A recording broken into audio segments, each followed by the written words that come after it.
Good morning, good afternoon, good evening to all of you. This is Roberto Suarez. I'm the Secretary General of the International Organization of Employers. Welcome to this side event of the major group on business and industry. I want just to make some initial remarks regarding the context of this event and the context of this contribution that we want to do to the HLPF.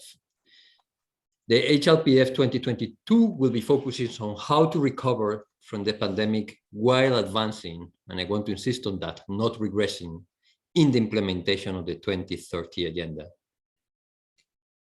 We brought here this side event on how we as business, how we as employers organizations are or should take a joint action with other partners, with other organizations in building resilient economies, but most importantly, resilient societies. And the private sector must put its best effort to bring innovation, to bring a catalyst for SDG action. That's the title of this side event. At the beginning of the pandemic, the ILO, and thank you ILO for joining us, and Beat, gave us an estimation. And this estimation said that we need to create some 100 million jobs to avoid the destruction of jobs that the pandemic is bringing. But now the situation has been exacerbated. We will need to address a very uncertain period of a worrying geopolitical crisis, leading, among other consequences, to food and energy shortage, which could be both dramatic and catastrophic, unless, and that's where I want to insist, we act jointly. We witnessed the importance of private sector in health systems. A high percentage of many countries' healthcare are delivered in collaboration or by the private providers.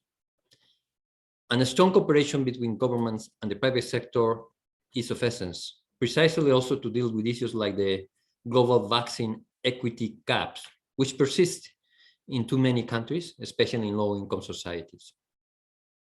But collaboration with the private sector to channel the skills needed is especially also crucial.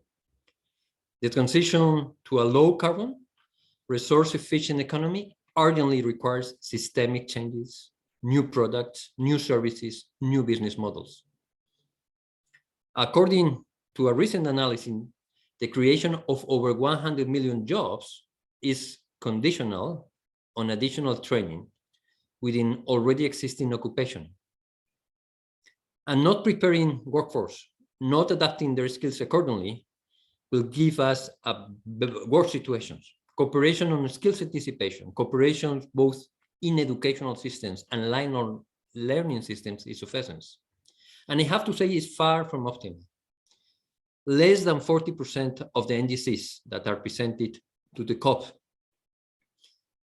which are the national action plans under the Paris Agreement, include plans for skills training. And over just 20% do not plan any human capital related activity at all. And that's also worrying. Though this is an area where we want to focus the attention of you in the first panel, and I want to thank all the participants. But another area in which private sector cooperation is of essence is energy security. Collaboration with the private sector, again, on this area is indispensable. The energy infrastructure fuels the economy of the 21st century. Without a stable energy supply, health and welfare are threatened, especially with the shortage that we'll be witnessing due to the Ukraine war.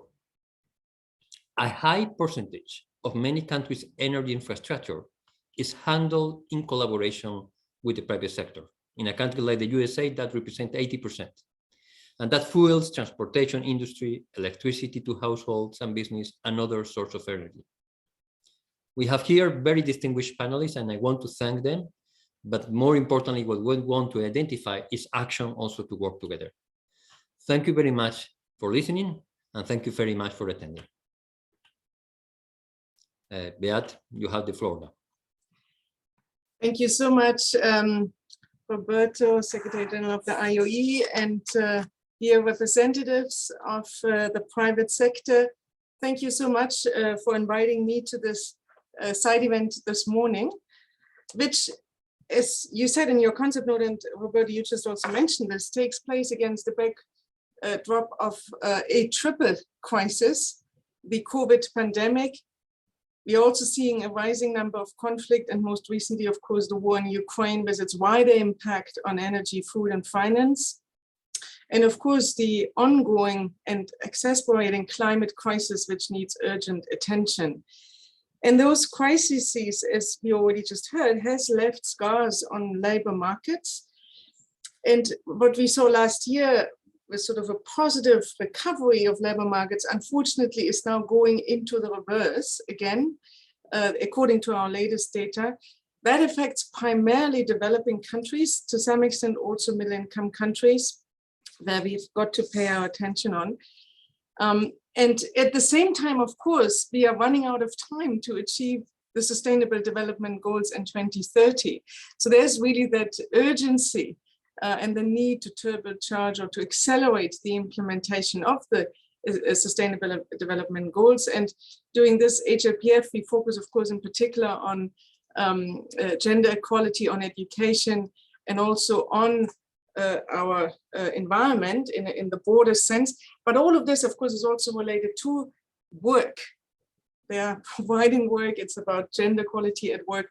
So that event is very timely. And with the topics you have chosen for the discussion, I think you really have your spot on the most pressing urgent needs. And I want you to really start this discussion with a message of hope, as the ECOSOC president also said yesterday in his remarks.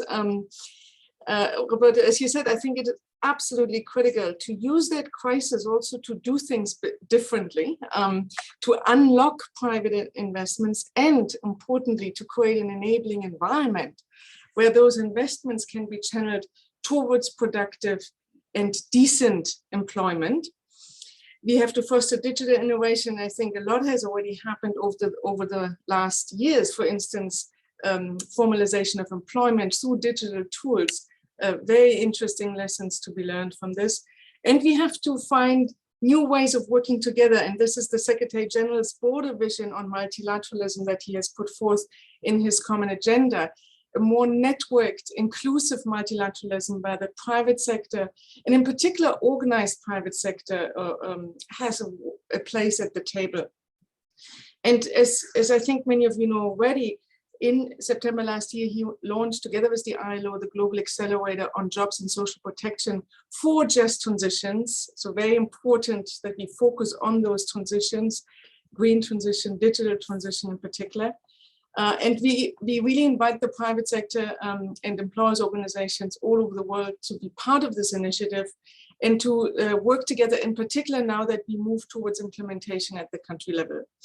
So I wish you a very fruitful discussion this morning. Thank you again for inviting the ILO, and we will do our piece of work that our role we have here to connect your work with the broader agenda of the United Nations. Thank you very much.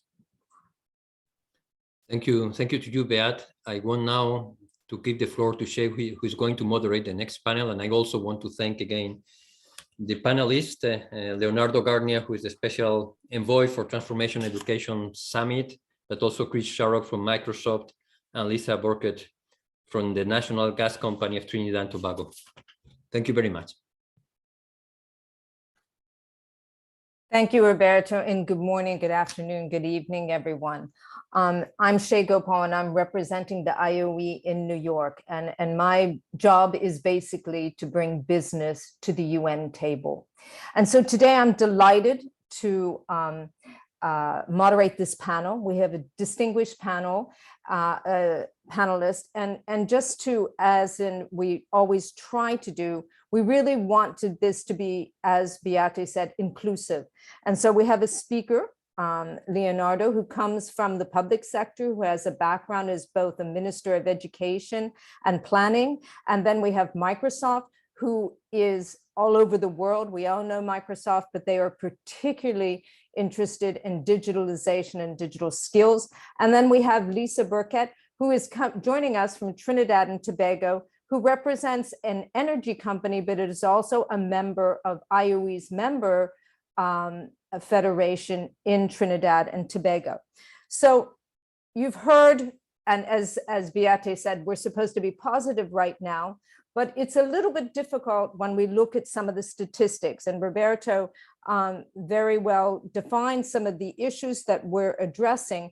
But in the SG's common agenda, one of the first things that he's tackled is education. An education summit is going to take place during the UNGA. And according to the report that came out from UNESCO, they're talking about a new social contract for education. And unfortunately, one of the statistics which really struck me was before the pandemic, 50% of the world's children left primary school without even the most basic reading skills. This has jumped to 70%. What does that mean? That means that for employers and the private sector, the talent that you require for the new greener, bluer jobs, it's going to be more and more difficult to find the skills that we need. But also once, and historically we've seen, once a child leaves the educational system, it's extremely difficult to get them back in. And particularly girls and women we're seeing in many countries have left education and most probably won't return. Also, for those who do return, missing those critical years are going to have an impact on their career. So today we're going to talk about the digital divide. We're going to talk about education. We're going to talk about the important thing for employers: policies matter. Just a simple change to a policy in apprenticeships means that more young people get an apprenticeship, which is basically in many cases paid by the employer, and the employer is involved in the design of the curriculum, which leads to better talented skills for the workforce that they require. So I'm going to start, and first we have Leonardo, and thank you for joining us. Leonardo, we want this to be an interactive panel, so please stop me, ask your panelists questions, etc. But here you are, the special envoy. You have just returned from Paris, and you're leading this special event. The summit, as you know, you just came back from Paris. It concluded on the 30th. What do you see as the highlight of this pre-summit in running up to the GA? And how do you envision the way ahead from here to September? And what will be the key deliverables coming out of the Education Summit?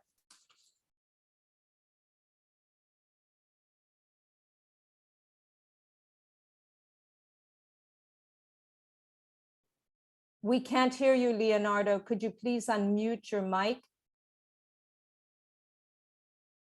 No? Yes. Okay. No, I was saying, well, first of all, thank you for the invitation. It's a pleasure to be in this panel. And the role of the private sector in all things related to development and to social development and to education is essential. The pre-summit in Paris was really a success in terms of the attendance. We had over 150 ministers of education, which was much more than we expected at the beginning. We even had to arrange the time so that everybody could really participate.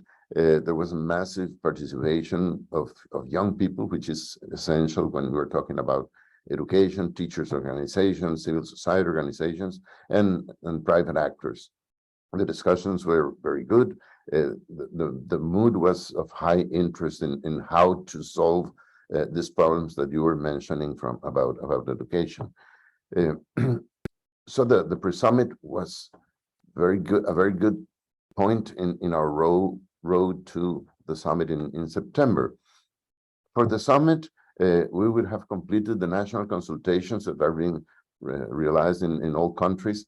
And the idea of these consultations is that they should lead to national commitments by governments in how to transform their educational systems.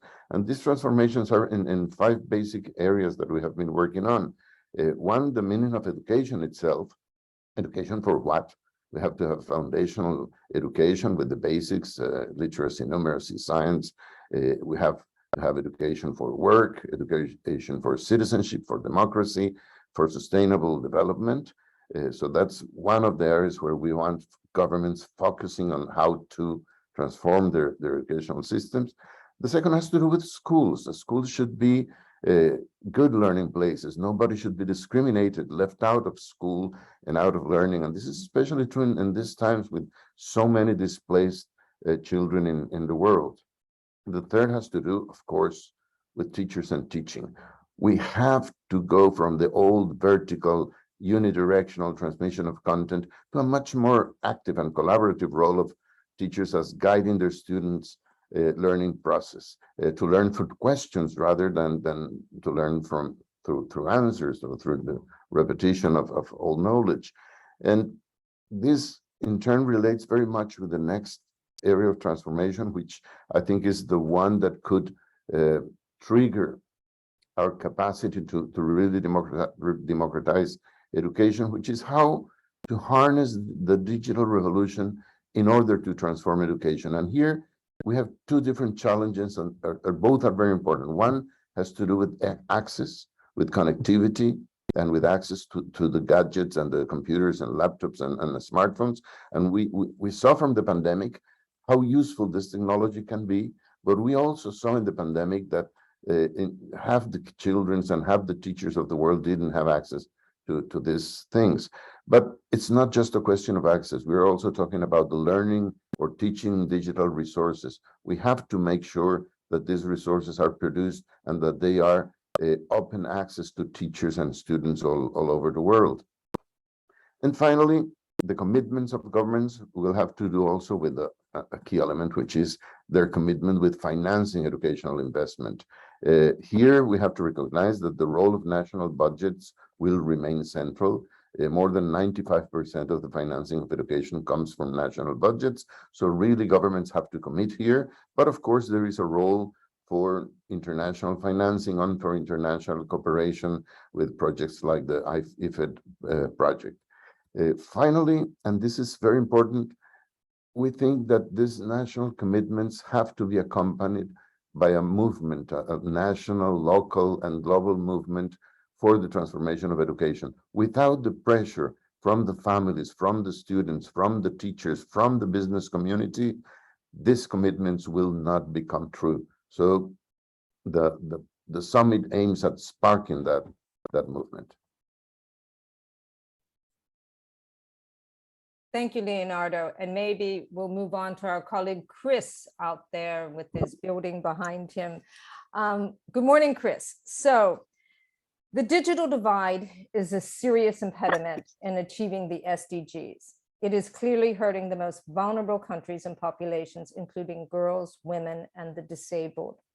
What are some of the solutions in addressing this digital divide? Well, thanks, Shay, for focusing on this really important issue, and thanks to the IOE for convening this session this morning. It's great to be a part of it.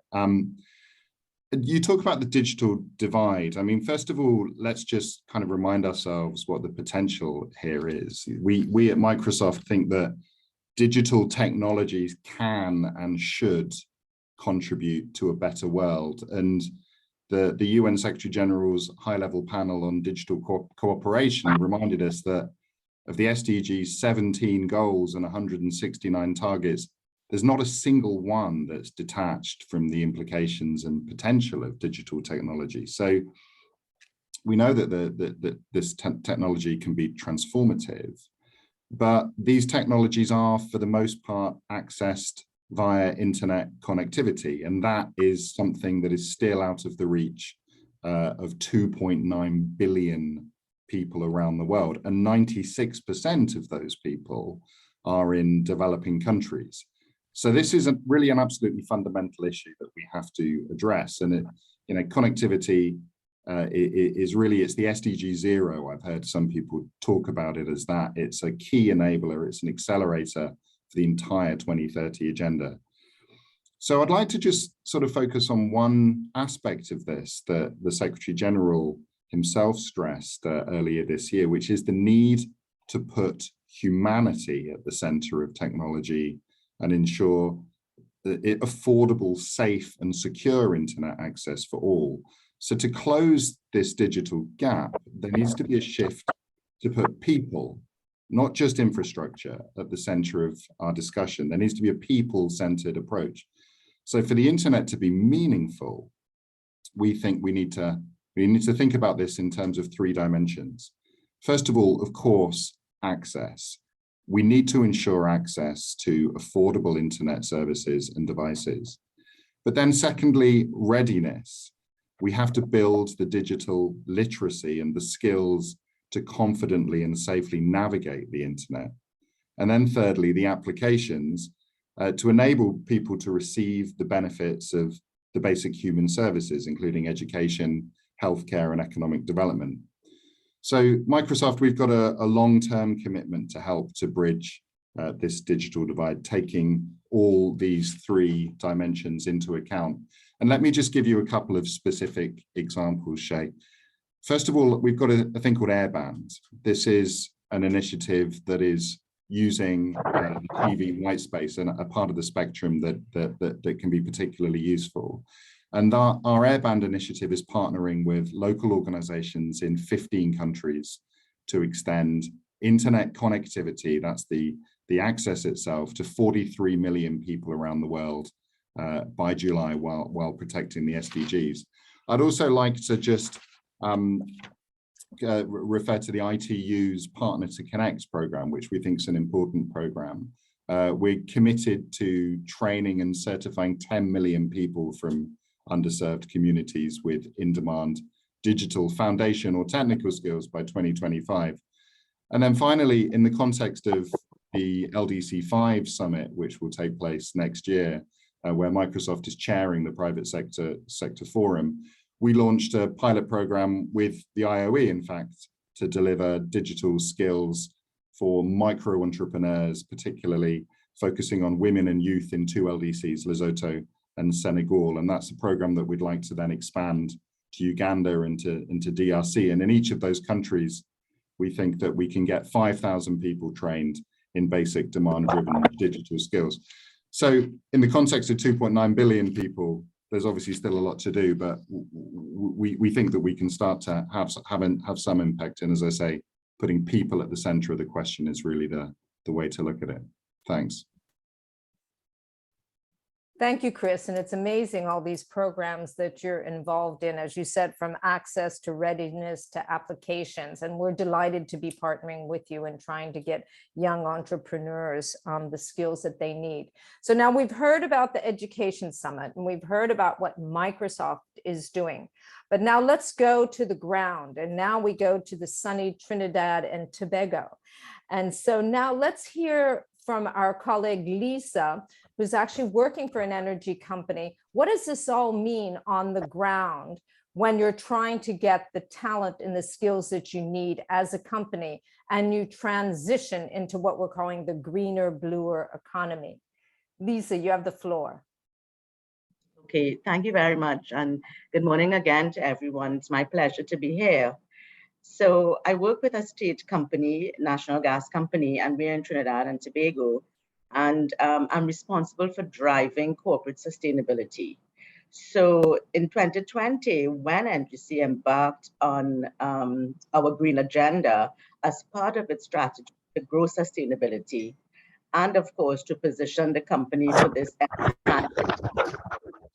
we understood that getting our employees on board and adequately skilled required a concerted effort in raising awareness and pivoting to education focused on sustainability, and of course, making them have a better understanding of what the company's green agenda is. So one advantage that we see with the current energy sector is that many green jobs share similar skill sets already existing in the energy sector.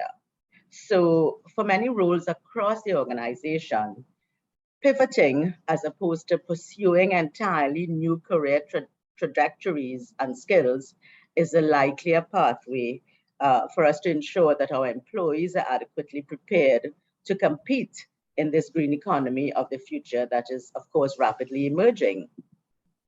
So pivoting for us, therefore, starts with the embedding of sustainability principles and practices into existing jobs while greening the business processes concurrently, of course. So that has to happen to ensure that the entire organization is aligned to sustainability. So our efforts in this regard have focused on two main areas to support this pivot. One is the embedding of the green agenda in all our work processes and communications. And two, ensuring that employee access to the appropriate educational and awareness tools and resources are available to help them through this pivoting process. So take, for example, our development of a company-wide online course in sustainability, which is mandatory for all employees, and it's part of their individual performance assessments. All employees are required to complete this. This will be followed later this year by the launch of an online sustainability learning portal, where content on key sustainability topics will be provided. This will include curated sustainability videos, articles, blogs, podcasts, the whole gamut of communication vehicles, including an interactive channel on Yammer, which is a social media platform that we use that's very similar to Facebook for internal audiences, where employees can discuss and share ideas on what they have learned, and it's a repository, of course, of over 40 online sustainability courses. Within each division as well, the teams have collaborated to develop plans for embedding sustainability in their work processes, while encouraging innovation to achieve greening of their division. So examples of these range from sustainable gardening projects to build staff resilience and awareness, to food security and climate change, promoting energy efficiency at home and work through use of NGC's Energy Smart app, which is an app that we launched last year, where you could log on, you could download it from the Google Play Store, and you could check your energy consumption at home. We would have upgraded it this year, where you could more interactive, gamification, and so was added.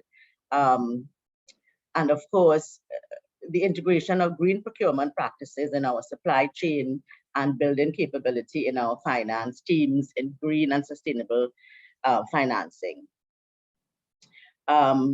Generally, of course, to support the whole effective communications of this pivoting process, we do have regular quarterly town halls with employees, all employee forums, where our leaders will take the time to provide updates on our sustainability plans and progress of all our green agenda initiatives, allowing for some time for employee feedback and dialogue.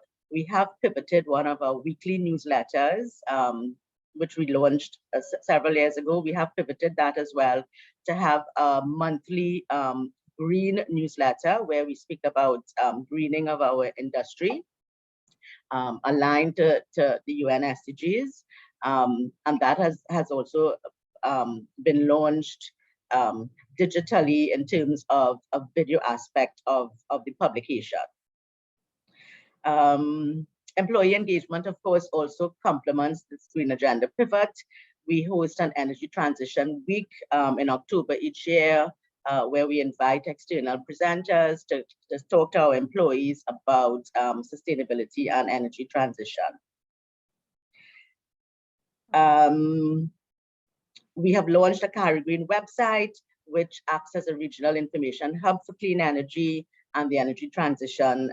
It's a powerful learning resource that our staff use to keep abreast of regional developments in the green energy and energy transition space. Finally,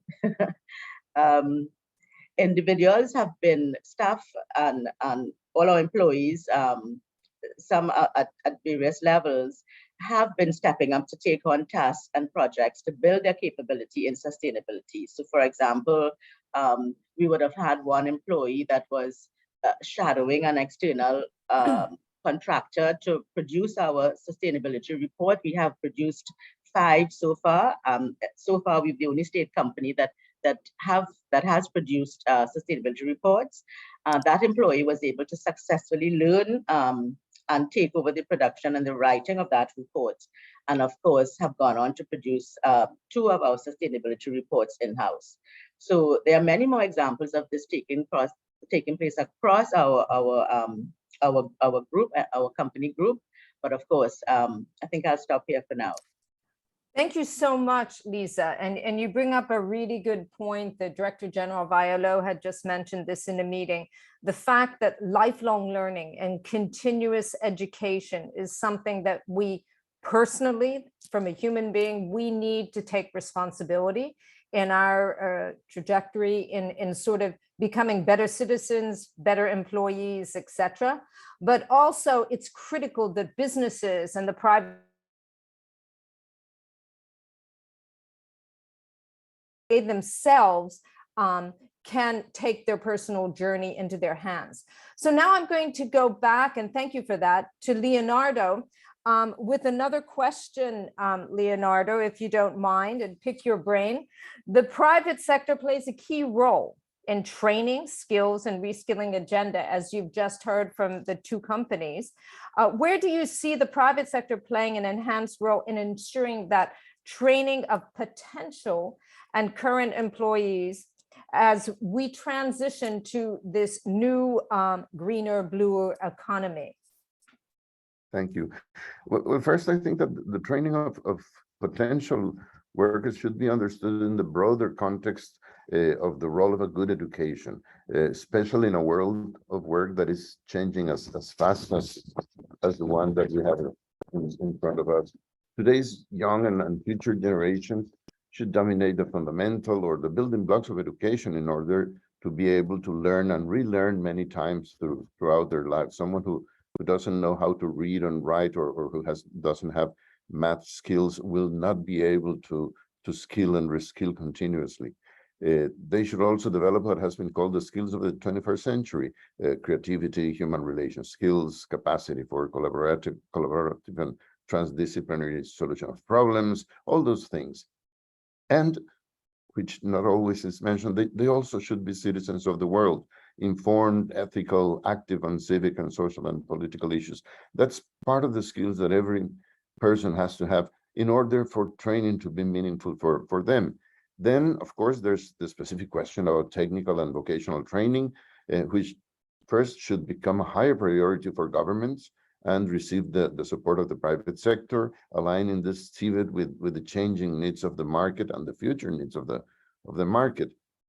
I think that partnerships with universities, with high schools, can be very useful to make sure that the technical and vocational and the professional education and training is well matched, not just for today's labor market, but to the dynamics of the labor market. The constant skilling and reskilling, the new rules for the labor market, the gig economy, those are an essential part of this increasingly digital and greener economy. And finally, I think that also if we have this whole education context, it is a particular responsibility of the private sector, and this is not always put in the table, to pay the taxes that are critical for financing the educational investment that is the part of public education, that is in turn essential for the private sector to find the workers that it needs. Okay, thank you very much for that. Chris, we'll now move on to you maybe, and just ask you, you alluded a bit to this. Once the person or the country gets the actual access, the bandwidth, the systems or the technology in place, then the issue becomes, how do you use this technology? So what is Microsoft doing to enhance this training and education in the tech area to current and potential employees? Yeah, thanks, Shay. I think Leonardo just made a really powerful point that, you know, the world of work is changing and it will continue to do so. So, you know, one of the key dimensions of that is that across all of the sectors of the economy, you see a greater level of digital intensity. So, you know, for workers to access the jobs of the future, the jobs of the present, the high productivity jobs, but in fact all jobs, a level of digital skilling and digital skills is going to be necessary. So let me say a little bit about how we think about that in Microsoft. So we definitely see that digital skills and specifically skilling for in-demand jobs and livelihood opportunities, that's one of the core pillars of our work within Microsoft. So we have an approach led by our Microsoft Philanthropies teams, which is anchored not only on helping people who are excluded from the digital economy in order to address the digital skills gap, but to ultimately help people gain the digital foundational and technical skills to gain a job or a livelihood opportunity. So that's in addition to all of the work across our education team, our enterprise learning, our product teams, who are all providing digital skills for our students, our customers and our consumers. So the approach that we take is fourfold. First of all, we believe that we need to look at the data. We have to harness the power of the data to understand what are the in-demand roles in the economy. Secondly, once we understand that, we then have to curate and make available for free learning content and resources that are available for these roles. Thirdly, we have to then ensure that learners can access the skills and then secure a certificate, certification or a credential that will show others that they have acquired these skills. And finally, we need to help connect these learners to job opportunities. So we tested this approach at the start of the pandemic with our Global Skills Initiative, which had the goal of helping 25 million people gain digital skills for the COVID economy. Since the launch of that initiative in June 2020, we surpassed that goal by a long shot. We reached people in over 250 countries, in fact. But here is what we learned from that initiative. There's a massive interest in learning these digital skills.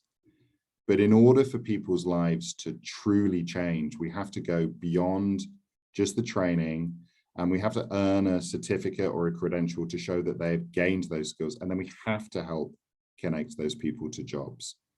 And what we guessed and what we found to be true is that learners who are engaged with and assisted by local community-based nonprofit organizations have a better chance of completing learning pathways, earning a certificate or credential, and ultimately improving their livelihood opportunities. So, the point that I always want to stress in these discussions is that we have to have a partnership to really address these things. Partnership across government, across business, across civil society as well, international organizations. That's why we're supporting more than 250 nonprofits around the world on an annual basis, taking a local approach to training learners. That's why we're so honored to lead the focus area 2 of the ITU's Partner to Connect program. And that's why we've pledged to train and certify 10 million people from underserved communities with in-demand digital foundation or technical skills by 2025. Thanks. Thank you so much, Chris. And you raise a really good point about predicting and trying to know in advance with this changing economy and changing jobs and the reskilling agenda. IOE is actually embarking on a study to discuss and survey employers to find out what are the skills that they are predicting that they need in the next 3 to 5 years, because the jobs of today will not exist in 3 to 5 years' time. So knowing what the skills are is critical. Now, I'm very conscious that we're a little bit behind time and I don't want to eat into our next panel, but I know Leonardo needs to leave to go to the HLPF proper. So I just wanted to see if our other 2 panelists, do you have a question for Leonardo before he leaves us? And then we can carry on with the last few. Yeah, Chris, do you have a question for Leonardo? Yeah, I know Leonardo's time's in high demand, so I'll try and be brief. But it's so interesting to hear about the pre-summit discussion in Paris. I followed that very closely, very much looking forward to the summit in New York in the autumn. I guess my question is, given that governments they spend so much money on education. We have very large systems that are put in place that are funded. We're now talking about transformation of those systems. What are you hearing, Leonardo, from governments? What changes, broadly speaking, do you expect to see, having heard from the governments?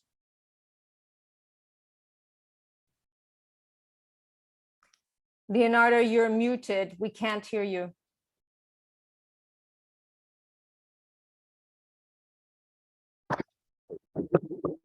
I think there are 3 or 4 important things.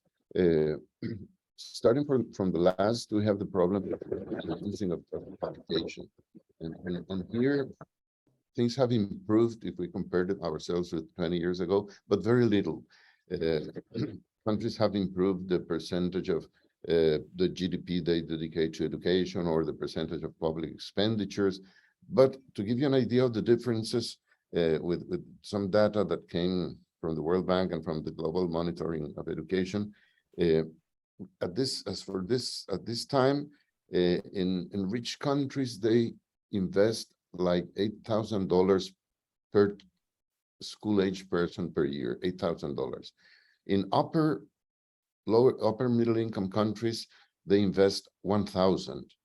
In lower middle income countries, $245.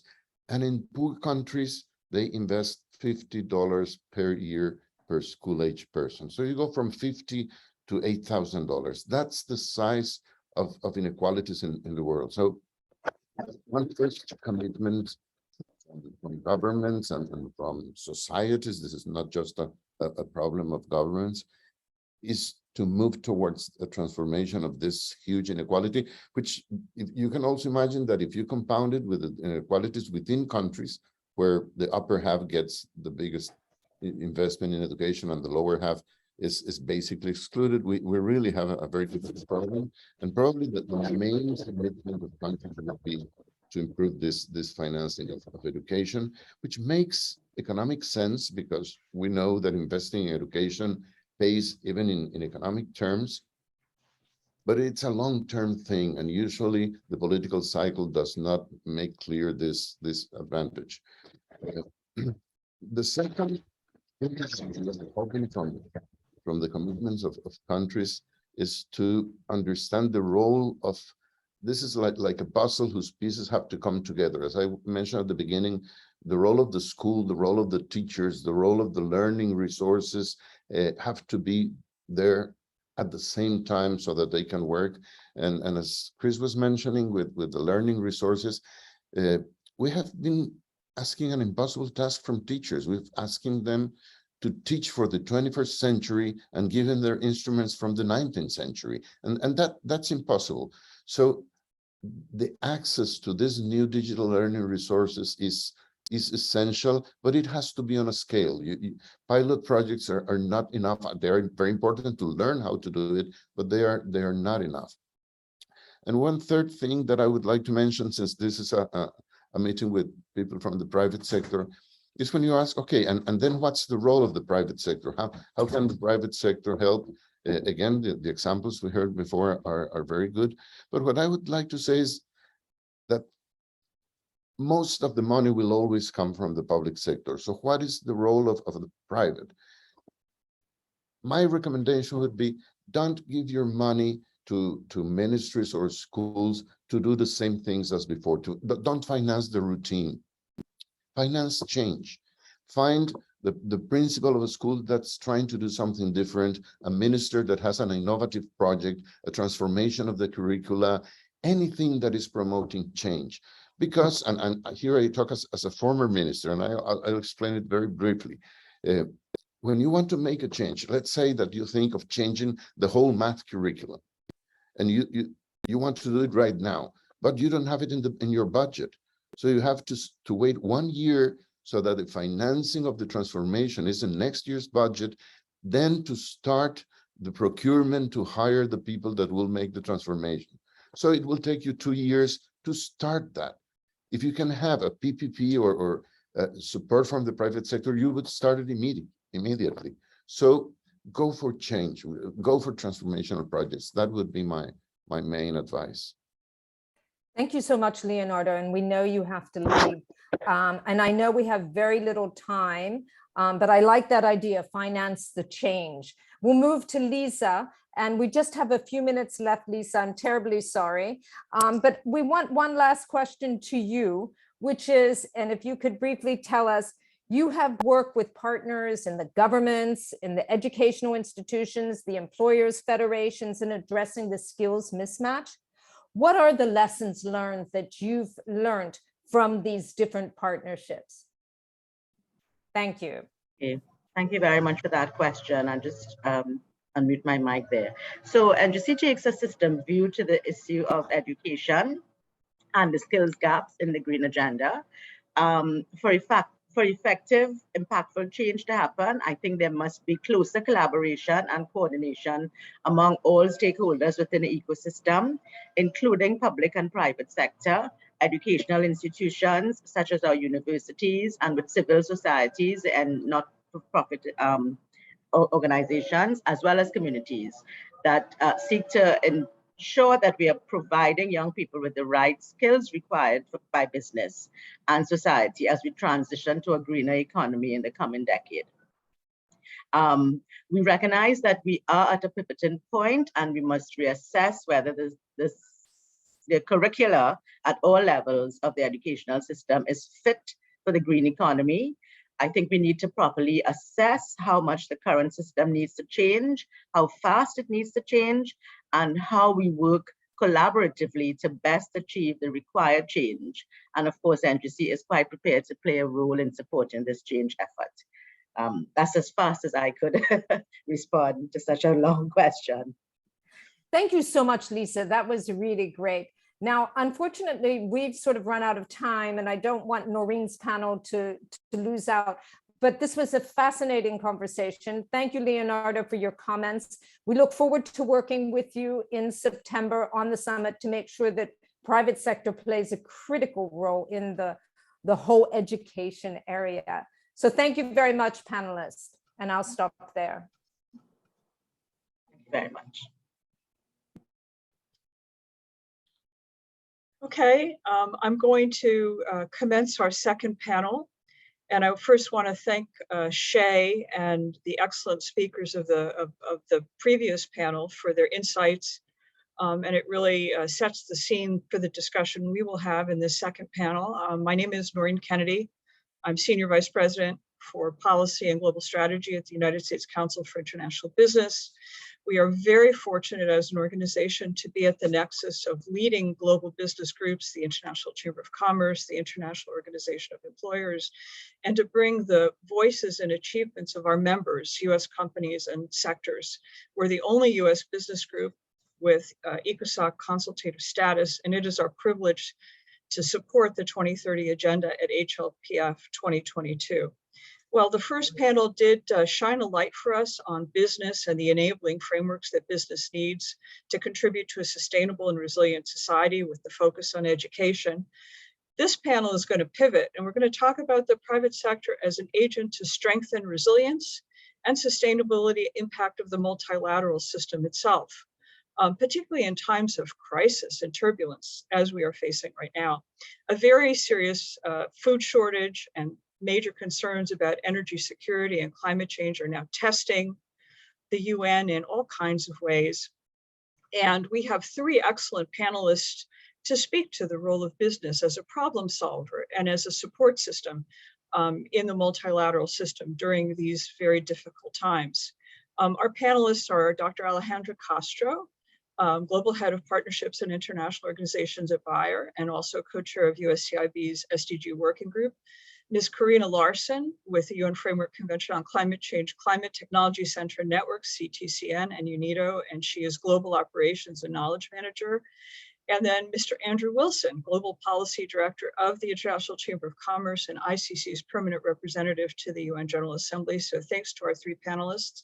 And we're going to dive right into it with a question to Alejandra. Alejandra, I think it is challenging to find a predicament and a situation that is more fundamental and potent facing the UN right now than the current food security crisis, which unfortunately does not seem to be abating.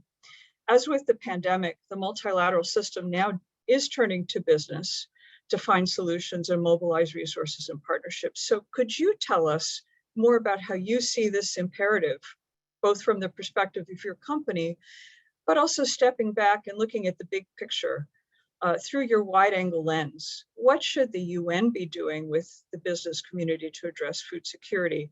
And what are the global institutional frameworks that have been most helpful or that are still necessary? So Alejandra, over to you. Thank you. Thank you so much, Noreen, and thank you, IOE and USCIB, for the invitation. I'm very pleased to be in this panel. So yes, food shortages and disruptions are affecting more countries than ever, and we face this crisis driven mainly on geopolitics, as you said, pandemic and climate change. And a year ago, we were talking about pandemic and climate change, and now with the Ukrainian war, it's of course a more aggressive impact that we have on food shortage. So let's talk about a little on geopolitics. The world is so interconnected that a crisis anywhere can affect everywhere. So in addition to the devastation in the war in Ukraine that has caused for millions on the ground, it has also set a motion of events that has triggered critical disruptions in the supply chain, in the food production, and fertilizer access that we have faced as a company, because we produce fertilizer, we produce agrochemical products, we produce seeds, and we have faced the challenge that the farmers are facing not only in Ukraine and the countries directly affected by the war, but also in the entire world, because the world has made challenging situation worse due to the global pandemic. Food prices were already in the rise, and now we're facing this. So we believe that both collaboration and shift action at scale are key to mitigating the food crisis and to preventing longer-term food shortages. So strengthening our global food system requires innovation, access to biotechnology, access to digital farming, and we have talked about a lot during the previous panel about technology. And we also believe that technology is key to change the current situation. So digital farming plus dedicated support to small farmers, including education for small farmers, an active approach to fighting climate change is key. In Bayer, the spirit of supporting smallholder farmers, we've also come together with other partnerships because we believe that we need to partner for this crisis.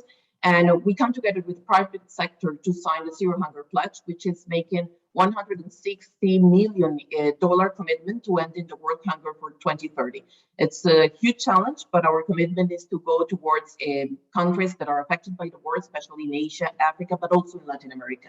So in line to our vision of health for all and hunger for none, together with our partners across disciplines and around the world, we're dedicated to making our food supply chain more resilient as well in fighting hunger and bringing more global solutions to the world table.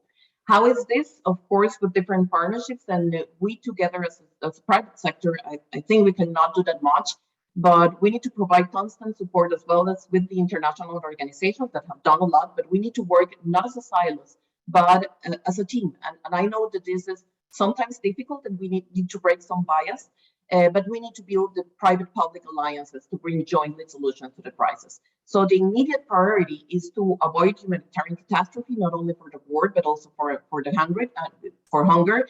And governments should protect and facilitate the food production and supply chain. So before enacting ad hoc policy responses, and governments should consider their impact on global food demand and supply, and we should work together and take decisions together. Just to give you some examples, Noreen, on the things that we can do together is avoid export bans and other trade restrictions, support harvest in conflict zones, which is sometimes hard because we need to build humanitarian corridors. Finance institutions need also to ensure finance liquidity and agree on debt relief for burdened food producing and food importing countries, which is also a challenge nowadays.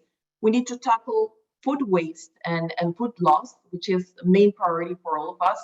Increase farm crop productivity with technology as well, improve fertilizer efficiency, and transition to regenerative agriculture, which is something that Bayer truly believes to improve soil health and improve carbon sequestration. And we have several projects around the world on this topic. And I think that will be the future to improve the challenges from climate change. We also are promoting the increase in our production, not via farmland expansion, but via increasing productivity, where biotech also plays an important role here. So partnerships from private and public sector aligned with international institutions are needed to create solutions and enhance international economic cooperation with public and private collaboration to improve these sustainable solutions. Farmers, of course, should be able to acquire and apply innovations such as seeds, digital fertilizers, crop protection, drones, for example. We need to have access to data. And these are the policies that we need to promote. And Leonardo was talking about go to transformation. And that's the point. We cannot keep doing farming as we did in the past. We need to change the view on how to do farming and how to help small communities and even countries that are affected by the war by providing these policies that will provide access not only to technology, but also to data and to new seeds, to new innovations. The European Union, by the way, has just released a report stating that we cannot do farming without plant protection, such as herbicides and fungicides and insecticides. But I will add also that we cannot do farming as well without new technologies in place, better seeds, access to data for digital farming and improved application of supplies, but also to reduce water waste and improved carbon sequestration. So my point here is that partnerships across government, business, international organizations, civil societies, that is still the key for this sustainable economy that we need to build, and we need to do this transformation quickly because the clock is ticking. Thanks, Alejandra. That's a very apt metaphor for you to end with. And I really am encouraged to hear the multidimensional response that the company is taking. I think it's very indicative of what many companies are doing, both here in the US and globally. And it's important also that you place such an emphasis on partnerships through the UN and with the UN with all kinds of partners. So thank you. Turning now to Karina. Karina, climate change, energy access, adaptation, and resilience, including with respect to food and water security, are tremendously complex and compelling emergencies, which are going to make all the difference between a sustainable, resilient future or not. You work in a unique institution, I would say across the United Nations, as a kind of practicing inclusive multilateralism institution, the CTCN, which has been a trailblazer, working to actively connect expertise with needed capacity, including with the business community. But of course, scale and reach continue to be the real challenge. So could you reflect on what has been successful in the CTCN's matchmaking with business, but also what you think it will take to go much bigger in the multilateral system and the global marketplace? We really want to help, and we've watched the CTCN for some time and would like to support it because it is such a path breaker for this idea of practical inclusive multilateralism. Thanks for joining us, Karina, and the floor is yours. Thanks, Noreen.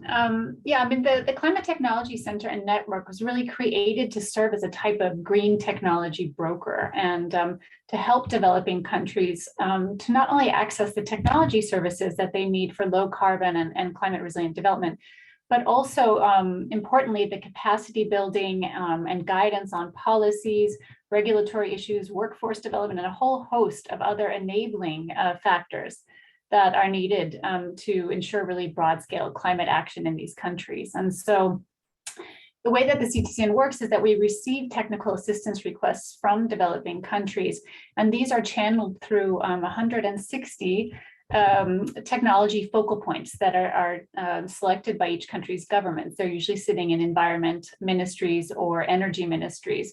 And once we receive those requests, we propose solutions and we reach out to a global network that we have of over 730 companies around the world, as well as research institutions, academic centers, and contract any number of them to come in and provide very specific targeted interventions that can help these countries break out of the specific challenge that they're having. And with this model, we've served already 108 developing countries with numerous projects. And you know, it's been always a consistent work in process. We develop and learn as we go, but we think that there are several aspects that work well.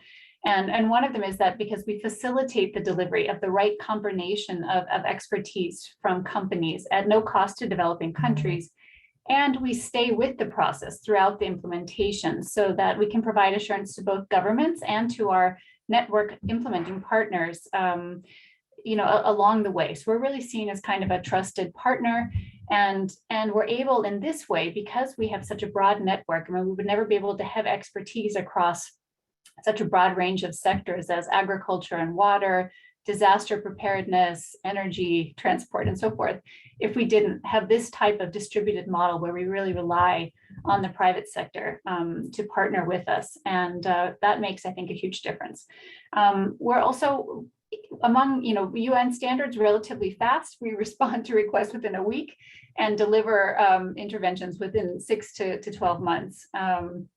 And much of our work ends up leading to effective legislation, educational programs on technology training, and often to larger scale funding for the countries to continue in their work. But the issue, as you rightly raise, is how do we scale up climate action and technology?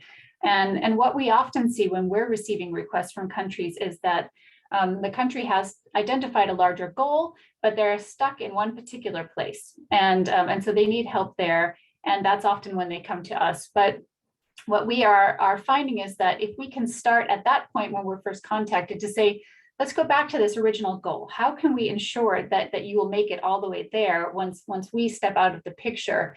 And if we can do that and from the very outset plan for the next steps, which might include then roadmaps for what happens afterwards, how to facilitate further financing and so forth, developing the right partnerships or learning from what other countries have done, that the impact can be really largely scaled up. And that's something we have learned really along the way. And then I think there's issues of awareness and incentives that we need to also keep in mind. For example, the latest IPCC report tells us that actually we have both the technology and the knowledge at hand to meet net zero emissions by 2050. So really a large part of the challenge is to make sure that businesses and governments around the world are aware of available technologies and methods and can see what the best case scenarios from others are. And so a lot of what we're doing is trying to make that happen. So sharing through regional technology forums, having a lot of information on technology descriptions and capacity building through our online platform, and through certainly in-person and online trainings that are specifically tailored to a country's needs. So, but alongside this, there also need to be markets incentives that are going to drive the demand. And this is also true for supporting new legislation and regulatory frameworks. And when there's a clear demand for these types of actions and technologies, the private sector is there to respond. So a lot of it is again, those enabling factors that we need to make sure are in place that also include the capacity to implement and to continue to maintain technologies.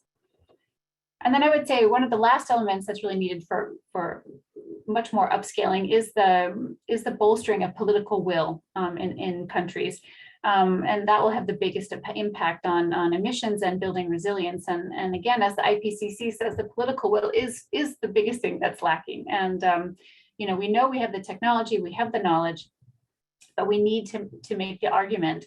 And I would say that also the needs and the will in developing versus developed countries are quite different.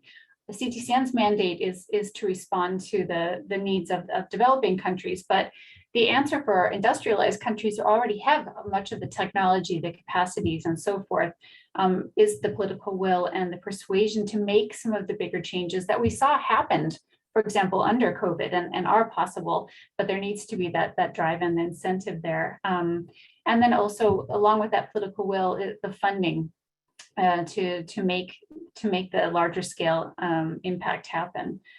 So I'll stop there and happy to discuss further.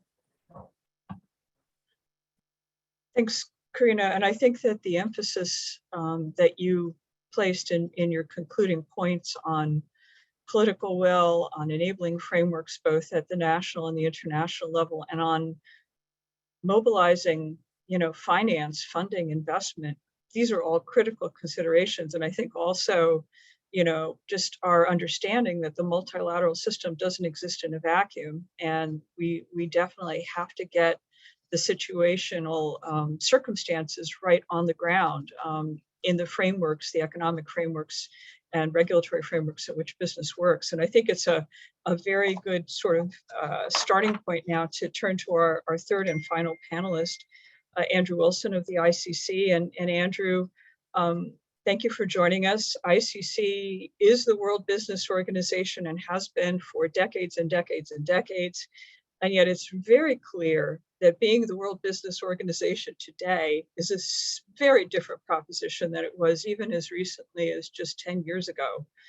So how is ICC approaching these connected challenges, and very substantial ones, energy, food, climate change, and both provide solutions in the global community and support the extremely wide and diverse network that makes up ICC? In other words, in 5 minutes, how does ICC contribute to a sustainable and resilient multilateral system? And thank you, Andrew, again for being with us, and the floor is yours. Thank you very much, Noreen. That's a great question. It's a big question, and I'll try and avoid the temptation to give a 5-minute advertorial for ICC as much as I'd be tempted to. So I think it's fair to say over the past decade, to the point you made, we've invested very, very heavily in our international presence. So really thinking through how do we contribute to key intergovernmental forums, processes within the UN, for instance. And just over 5 years ago, we were honored by being granted observer status in the UN General Assembly, which I think gives us a tremendous institutional position. But I think in preparing for this session, reflecting on our 5 years of being in the General Assembly and also some of the enhanced access into other institutions that we've been able to unlock and achieve, I think one thing that probably frustrates us slightly, and this is certainly not meant as a criticism, rather a sort of a provocation for further thought and reflection, is too often, even with sort of a seat at the table or some kind of structural engagement, I think we see business engagement at the international level too often either held at the margin, sometimes even reduced to a box ticking exercise. You know, you put a business person on a panel, you tick that box and you move on, and not sufficient meaningful dialogue. So I think we ultimately think, even with some of the enhancements we've seen within the ICC system in recent years, that there's a lot of latent potential, perhaps to Karina's point, to really unlock the true value of business in terms of helping the design of incentives, mobilizing that demand side for progressive policy change. And certainly one reflection I had after COP26 in Glasgow last year was there were essentially 3 different events taking place in the city. There was sort of a green Woodstock with all civil society organizations. You had a green Davos with CEOs making fantastic commitments.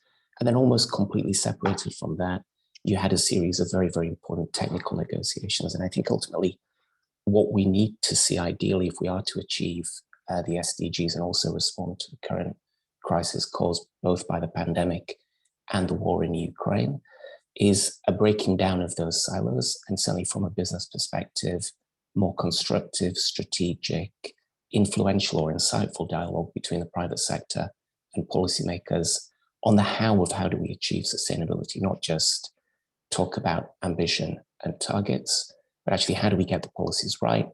How do we get policies that actually work with the private sector, harness innovation and the power of the private sector to deliver meaningful change and overcome global challenges? And I think on a more positive note, one thing we've seen in response to the Russia-Ukraine crisis is the way in which the Secretary General and the Secretary General's office have engaged the private sector through ICC in a very, very different way to what we've seen in other areas. So we've been working over the past couple of months very, very intensively with the Secretary General's office and a number of different UN agencies, looking at an issue that Alejandra mentioned earlier, which is how do you open up a humanitarian corridor for food exports from Ukraine?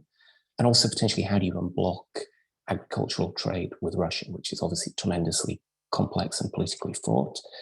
And I think a classic way of approaching this, certainly from a UN perspective, I think it's fair to say would have been to simply do this on a state-to-state basis. So how do you get the right military support in place to unblock the Black Sea? How do you negotiate with Russia? What are the issues around European sanctions, for instance? But actually that, I think what the UN has realized is that's only part of the solution. You actually need policies in place that work with the private sector, that enable insurers, banks, logistics firms, major agricultural companies to re-enter, let's say, the Russian market, if that's the intended outcome, and certainly also to enable trade with Ukraine, either by land or by sea. So what we've been doing over the past few months with the UN Secretary General's office, most intensely in recent weeks, and we're still, unfortunately, some way from a definitive conclusion, is to work with them and bring in companies who can actually provide genuine insights on what they would need to see in terms of operational support from governments, policy change, sovereign guarantees, to re-enter the agricultural market at scale, and to do so quickly, given the scale and the acuteness of the challenge. And I think that kind of model where you actually enable real insights from the private sector and enable the shaping of policies that work with business to solve a global crisis shouldn't just be something that's good in a unique or acute crisis phase. I think it's something that ideally can be replicated out through the multilateral system. And certainly as ICC, that's a model that we think has great potential to be replicated in other areas. Thank you, Andrew, for that. And very elegant and very concise overview, and unpacking and knowing a little bit more than we had time maybe for you to talk about. It's just extremely, dare I say, even revolutionary to see the ways in which ICC has stepped in both to support the local business community in Ukraine, but then to really do the necessary dot connecting, not only from a rhetorical standpoint, but really from a practical standpoint. And I think it is a terrific model as we look ahead and we think about how we can converge resilience and sustainability working with the private sector. And it does, both apply in societal settings as well as in the multilateral system. So the time is running, and so I'd like to conclude our panel with just a final question for all of our panelists, for which I'm going to ask you for a very short answer. And the question is really, if we were making a checklist, if we were making a to-do list in terms of what is the most needed evolution to catalyze the private sector into sustainable, resilient, and inclusive recovery, fighting the headwinds, how would you recommend we do that, working with and through the multilateral system? So I'll start with Alejandra. Alejandra, you're first, and I'm going to start making our checklist for future reference. Over to you. Thank you. And I will give my response based on what Andrew and Karina just mentioned. Karina said that we need to take into consideration the difference in economies. And this has been a great challenge that we've been facing in different countries, because each time that we want to deploy the technology in developing countries, we always face the challenge that we don't face in other countries, such here in US. So we need to take that into account, because we need more efforts to help those countries that are in the transition on adopting this transformation, especially in the farming area. And I will take also Andrew's comment about breaking the silos. I think that is absolutely mandatory at this time. We need to break the silos and start collaborating with international organizations, civil societies, chambers, and of course the business. And we have faced very recently that there is more openness, especially because the crisis came without any announcement. So we saw more openness to talk with the business, but we are still facing some bias that are not allowing to do the entire partnership that we would love to do with those institutions. So Bayer is working in different projects in local communities in Asia and Latin, in Africa, to build those capacities for farmers for a more resilient way of farming, with less dependency on importations and increasing production, with quality seeds, with land consolidation, and even with digital farming. So I think that it's very important to transition to regenerative agriculture, to improve soil health, as I said, improve carbon sequestration, and try to build these economies thinking on climate change as well, because we need to make them sustainable and increase productivity, where biotech plays an important role. And of course, technology is the entire transformation for this process. And technology, not only in the schools, as I said, but also in farms. And I think that we need to invest on teaching farmers how to transform their business and allow this improvement in digital farming by resilient agriculture that will face those challenges of climate change, pandemic, and unfortunately, the war. That will be in a nutshell. Great, Alejandra. Thank you for that. Turning now to Karina. Add to our checklist. How do we catalyze a business towards that important, inclusive, sustainable, resilient recovery in working with and through the multilateral system? I think from my perspective that resilience is really created from three things: information and flexibility and innovation. And so I think that Alejandra and Andrew and I are all a bit on the same page in terms of some of these aspects. And I guess first on the information side, increasingly we are seeing the requests from countries with just a need for information so that they can make the right decisions, so they can develop the right policies. And on the right side, there is increasing access to data and information and through blockchain, that kind of organization of information, which is making this more and more possible. All the types of digital technologies that can really facilitate this, and a lot of that information is available to the public. But on the other hand, as previous speakers have mentioned, the digital divide is something that is real and really threatens to impede this kind of access to information that is so important. And then I would say that on the flexibility and innovation side, that it is really through inclusive efforts at innovation, bringing together the various perspectives, not only of various types of institutions and across countries, but of individual stakeholders, groups like women, young people, indigenous and local communities. All of these can bring very diverse experience and ideas that when they come together have a much stronger impact and greater sustainability for all in terms of meeting these kinds of complex global challenges. And so I would say that building those kinds of partnerships locally and globally is a key. And I think the UN can serve as both a way in which companies can contribute to all of these aspects and are doing so, but also I think there are specific services that the UN can provide to companies, to the business sector on gaining more guidance on resilience within their own systems, and to reaching out for knowledge sharing opportunities with both in the business community, but also much more broadly. Thanks, Karina. And Andrew, you have the last word.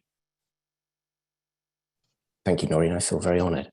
I think one of the questions we should ask is ultimately how can business be more helpful to the multilateral system? And I think it's widely agreed by most geopolitical commentators, academic experts, that the multilateral system has some serious challenges. I think we saw it during COVID. We've seen it to a degree in response to the Russia-Ukraine crisis.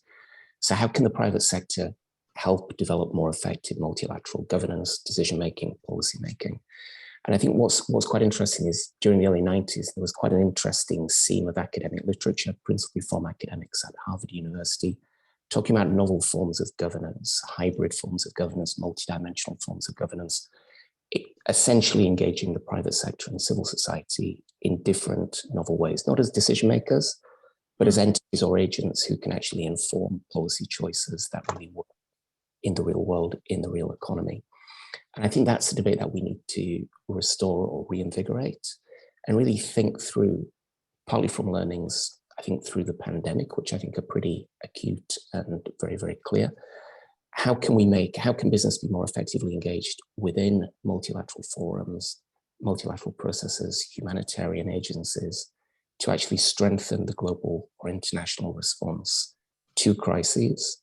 And also, how do we accelerate global sustainability objectives in that way? And I think that's a debate that would benefit hugely international organizations, and I think could contribute ultimately to strengthened global governance with the right parameters, dimensions, and the right experimentation. Thanks, Andrew. And I think that, when you write your book, that would be a fantastic topic. And I think you would have a lot of insight. And indeed, I think all of our panelists in the second panel are showing us the way and walking the talk when it comes to both, dealing with some of these immediate crises, as well as the longer term evolution and even transformation that we need for sustainability and resilience. So I just want to thank all three of you and bring our panel to a close. And we definitely look forward to working with everyone over the course of HLPF 2022 and beyond to demonstrate what is possible in practical inclusive multilateralism with the business community. So with that, let me conclude, and I guess I am turning the floor over to our closing speaker, Mr. Kevin Kuhn. So Kevin, the floor is yours. Well, thank you. And I'm not sure with these panelists, and particularly the way that Andrew summarized his comments for the role of the private sector, that I really need to say much more. But what I'd like to do is just pick up and highlight a few themes. And what has really struck me through this discussion and on the diverse topics of education, climate, resilience, energy, and food, the theme that clearly runs through this, and it starts with what the Secretary General has said for a number of years, is that the multilateral system, being the UN system and others, cannot meet the challenges alone. If we're going to achieve the Sustainable Development Goals by 2030, it's key that the private sector needs to play a key role. And it wasn't that long ago that, 10, 15 years ago, when you go back to the inception of the UN Global Compact, that was the first real initiative where the UN embraced, to a certain extent, the role of the private sector, recognized it. And many agencies within the UN were dragging, screaming along with that concept. And there were still some agencies that reluctantly see a role for the private sector. And to go back to Andrew's comment about finding the appropriate ways to look at how to bring the private sector into a more engaged discussion with the multilateral system. And Karina had great examples in terms of what they're doing, how quickly they're acting, what they're focused on, being responsive to the needs of national governments and focusing on those. And a very terrific example in terms of capacity building within national governments and some of the examples that she brought. And then if you circle right back to our opening speaker, Leonardo, on the piece of education and the comments by Roberto and Bet, a great reminder of the magnitude of the crisis around education, about the dropout rates, how significant they are, the divide in the investment that national governments are making from $50 in some countries to $8,000 in some of the other countries. But then still the underlying question is, even in those countries where they're investing $8,000 per student, whether or not they're actually getting results. And the message certainly from Leonardo and Chris and Lisa and others is the system needs to be, we're using the term reform, others would use the term we need a revolution, because the education system itself is built on a 19th century model. And we're looking at the digital world, and everybody, whether it be Karina's comments or Alejandra's about the food, what needs to happen in food and energy. The theme that runs through there, of course, is the digitalization of the world. And the kids that are entering school now are not going to, we don't know what the world's going to be like in 30 years, let alone 5 years from now. And the pandemic, of course, highlighted that, and the crisis in Ukraine. None of us 4 years ago would have thought of the impact of or predicted the pandemic, would have predicted that we would have a war in Europe in our lifetime. Who would have thought of that? And so, we think about educating the kids today that are entering school. What will the world look like, and who knows? And Chris made the point, and Leonardo made the point as well about looking at how people are educated, or how kids are educated, and how they're going to be relearning and relearning and relearning. And the skill, not so much teaching math and science and other things, but really about the skills that come along with how do you relearn? What skills are those? And focusing on creativity, focusing more on the arts, and those others, what we might call soft skills, but quite frankly, soft skills doesn't give them enough preeminence as to their critical skills for the future, as to what the world of work will look like. And then again, of course, Microsoft had some great examples about how they're collaborating and the role of the private sector in terms of bringing that. But even then, when Chris mentioned 2.9 billion people are outside of the digital world, and the challenges brought, it speaks to the magnitude of what the international organizations need to do, but the key role of the private sector. And so we go back to the education summit that is happening in September, and the key role that the private sector has to play there.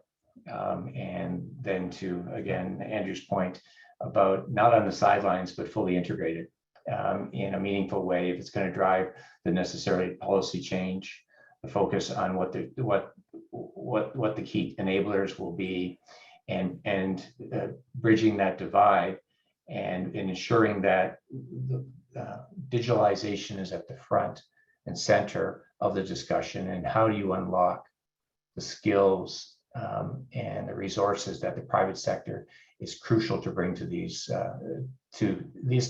crisis in energy, crisis in food, the crisis in education. So each of the panels, quite nicely, each of the speakers, not just the panels, but each of the speakers tied together the consistent theme throughout in terms of how digitalization, what the challenges are, both in terms of for the private sector and the role they can play, and how digitalization through all of that will play a key role. And so I guess the closing message is that I would take away from everybody's comments is the private sector is anxious to play a leading role in meeting those challenges, working together, collaborating with a broad spectrum. I'll use the term stakeholders and what they are and who they are. If we're going to achieve the goals for 2030. And this summit, the Education Summit coming up in September, is a key opportunity both for the multilateral system to advance the engagement of the private sector in a meaningful way, and the private sector through organizations like the IOE, the ICC are uniquely placed to bring that together and bring the private sector from around the globe with different perspectives into that debate in a full, meaningful way. And that takes us right, and I'll conclude with, when you look at SDG 17, the role of partnerships, it's a key enabler. It's part of the core Sustainable Development Goals, and it's been underutilized, quite frankly, and really needs to run to the forefront. So to enable the remaining 16 SDGs to succeed. So with that, this is a great catalyst and a reminder to Leonardo and Beth and others in terms of thinking about this upcoming summit, and then advancing further as to a great reminder about the key role that we in the private sector can play. So with that, I'd like to thank all of the speakers. It was many of us have had these digital meetings over the last 3 years, and I included. And I can say that this one it was a rich discussion, a deep debate from people that are and panelists who are immensely immersed in these issues, and brought together a very nice discussion on how to move forward. So with that, I'd like to thank you all, and thank you for allowing me to participate. Thank you so much, Kevin, and that was a great summary. So we're taking notes on all your points.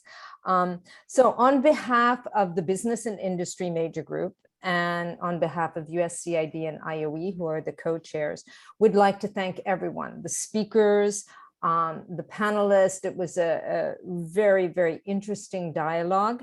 And we would like to have a special thanks to Elodie, who was behind the scenes making this all work today, from IOE and all her support. We had quite a few different countries and representation from many different areas, both on the line and listening.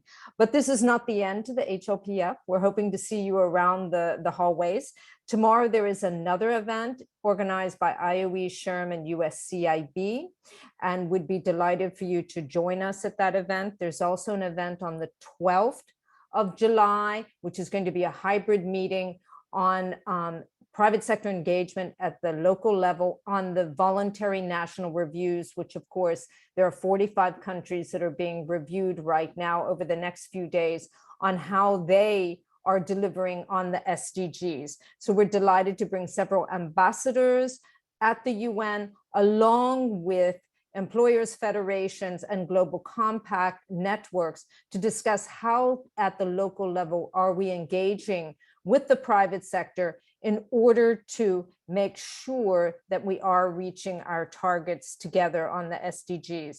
So again, thank you very much. And we wish you all a great day and hope to see you soon. Thank you.